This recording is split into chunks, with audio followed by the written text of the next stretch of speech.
धुळे जिल्हा सत्र न्यायालयात राष्ट्रीय लोक अदालत संपन्न।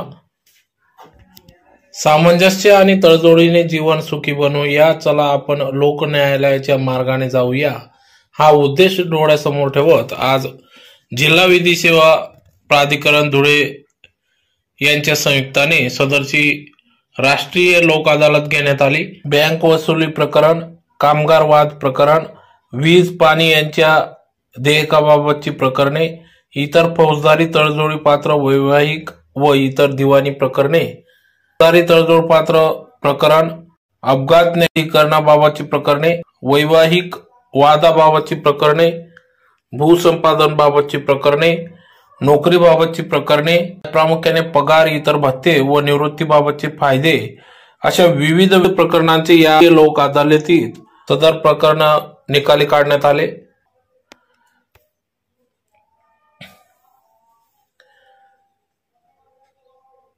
लोक अदालतीमुळे न्यायालयीन प्रक्रिया गतिमान होत असून अनेक प्रलंबित खटल्यांचा निपटारा झटपट होत असल्याने लोक अदालतीत सहभागी होण्याचे आवाहन न्यायमूर्ती डोंगरे यांनी केले होते।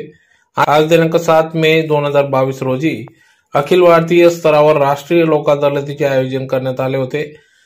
21,299 पैकी 11,444 तडजोड पात्र खटले लोक न्यायालयात ठेवण्यात आले होते। यामध्ये ग्रामपंचायत कर, बँक वसुली, महावितरण आणि वैवाहिक वादा संदर्भातले खटले होते, तर अदालतीच्या पॅनलमधून तृतीयपंथीयांना देखील सामावून घेण्यात आले।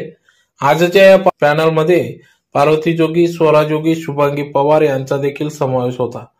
याबाबत अधिक माहिती न्यायमूर्ती डोंगरे साहेब यांनी माहिती दिली। आज दिनांक 7/5/2022 रोजी अखिल भारतामध्ये राष्ट्रीय लोक अदालतीचं आयोजन केलेलं आहे। धुळे जिल्ह्यात देखील आपण लोक अदालत भरवलेली आहे। धुळ्यातील सर्व तालुक्यांच्या ठिकाणी व जिल्ह्याच्या ठिकाणी देखील आज राष्ट्रीय लोक अदालत आयोजित केली आहे। आज आपण 21,299 तडजोड पात्र खटल्यांपैकी 11,444 तडजोड पात्र खटले लोक न्यायालयात ठेवले आहेत। त्याचप्रमाणे ग्रामपंचायतीचे कराची प्रकरणं आहेत, तसेच बँकांची वसुलीची प्रकरणं आहेत, महावितरणची वीज बिलाची प्रकरणं आहेत। लोक न्यायालयामध्ये तडजोड करून लोकांनी आपले वाद लवकरात लवकर निपटावे हा हेतू असतो।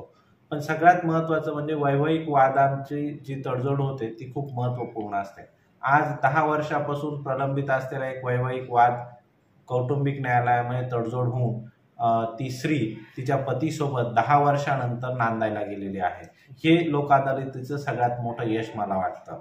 लोक अदालतीच्या निमित्ताने न्यायालयीन प्रक्रिया गतिमान होत आहे। या प्रक्रियेमध्ये आम्ही तृतीयपंथीयांना देखील सामावून घेतलेलं आहे। आज लोक न्यायालयाच्या 3 पॅनलवर तृतीयपंथी पार्वता जोगी, स्वरा जोगी, शुभांगी पवार या कार्यरत आहेत। त्यामुळे समाजातील मुख्य प्रवाहात त्यांना आणण्याचा विधी सेवा प्राधिकरणाचा हा उपक्रम आहे। आपण या उपक्रमाला सर्वांनी सहकार्य करावं असं मी या निमित्ताने आवाहन करतो। धन्यवाद।